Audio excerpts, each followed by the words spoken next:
The flow of small packages across the US-Mexico border came to a screeching halt. One day, things were normal. The next, they were not.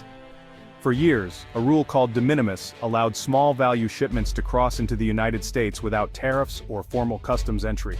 This was a lifeline for countless small businesses and families in Mexico. It made sending handmade goods, gifts, and personal items simple and affordable. Then, without much warning, the system broke. The de minimis exemption, a cornerstone of this trade, was abruptly ended.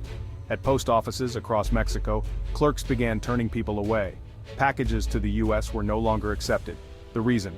A major shift in US customs policy. The informal, low-cost shipping channel that so many depended on vanished overnight.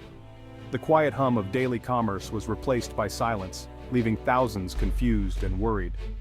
Imagine being an artisan in Oaxaca, packing a hand-woven rug for a customer in Arizona, only to be told, no mas. This scene played out in cities and villages across Mexico.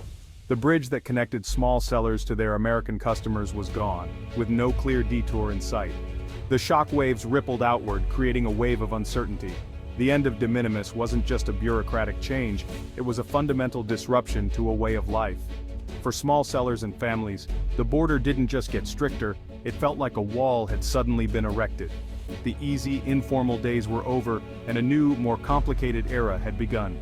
So what exactly changed? Three things: tariffs, data, and a postal service suspension.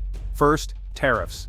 The de minimis rule had allowed packages under $800 to enter the US tax-free. That exemption is gone. Now, nearly every package, regardless of value, is subject to import duties, making Mexican goods more expensive and cutting into small sellers' profits. Second, new data requirements. US Customs now demands detailed electronic data for every shipment before it leaves Mexico, called Advanced Electronic Data, or AED. This includes sender and receiver info, item descriptions, value, and country of origin, a huge burden for small artisans. Third, Correos de Mexico, the Mexican Postal Service, suspended all packages to the US. They simply couldn't meet the new data requirements. The postal freeze created an immediate crisis, cutting off the main shipping method for most small sellers. The end of the tax-free threshold made shipping more expensive. The new data rules made it more complicated, and the Postal Service suspension made it, for many, impossible. The system was never designed for this level of scrutiny at the small package level. It was a framework for large commercial importers, now forced on individuals and micro-businesses.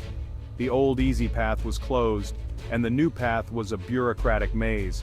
The game had changed, and the players were left scrambling to learn the new rules.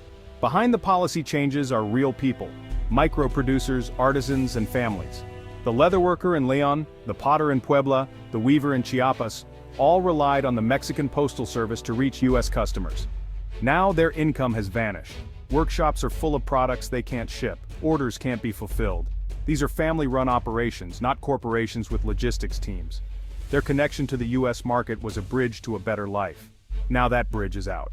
The frustration and despair are palpable. It's not just businesses suffering. Families can't send gifts or personal items across the border. A grandmother in Guadalajara can't send a birthday present to her grandson in Los Angeles. A student in Mexico City can't return a textbook to a US university bookstore. These small, personal shipments are now tangled in the same red tape as commercial goods. The human cost is measured in missed birthdays, unfulfilled obligations, and growing distance between loved ones. For these individuals, the change feels punitive. They built their lives and businesses around a system that's now gone. Now, they're treated like major importers, forced to navigate a system never meant for them. The new rules, meant to protect US businesses, have devastated vulnerable entrepreneurs in Mexico. The human cost is immense and continues to grow. For many, the future is uncertain. With the Postal Service out, sellers and families turn to global express carriers, FedEx, UPS, DHL. These companies can handle the new US customs data requirements, but at a steep price.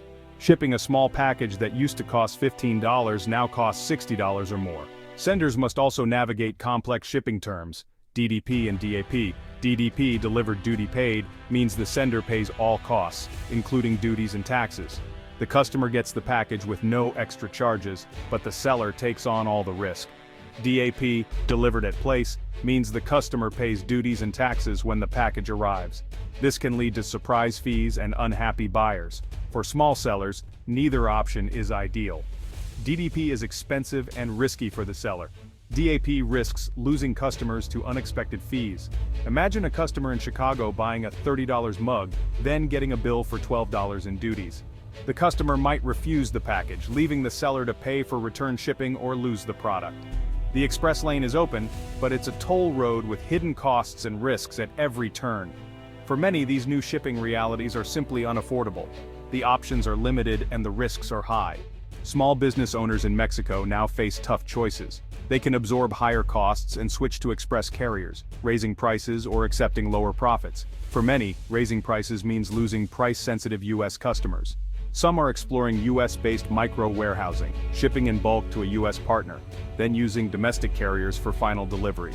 This requires upfront investment and trusted partners, out of reach for many. The third option, pause all U.S. sales and hope for change. Many have put up notices online waiting for a solution or for the Postal Service to adapt. Each path, pay more, find a workaround, or stop selling, comes with risks and sacrifices. For many, there are no good answers, only difficult compromises. While small sellers struggle, large online retailers like Amazon and Mercado Libre are barely affected. They never relied on the informal postal system. Their logistics and customs systems are built for this. They can calculate and collect duties at checkout, use DDP as standard, and negotiate better shipping rates. For them, the end of de minimis is a minor adjustment. The new rules crush the smallest competitors while leaving the giants unscathed. The small artisan can't compete on price or convenience with mass-produced items from big retailers. The digital marketplace, once an equalizer, now reinforces the dominance of the giants. The rich diversity of the online marketplace is diminished. The little guy is being squeezed out by bureaucracy, not by lack of demand. The next few months will be tough. Mexican sellers will miss out on peak sales seasons, lost revenue they won't recover. American consumers will see fewer choices and higher prices for Mexican goods. In the medium term, some small businesses will adapt, using micro-warehousing, forming cooperatives, or trying new shipping models. Express carriers may offer new, slightly cheaper services, but rates will remain high. The market will find a new, less efficient equilibrium.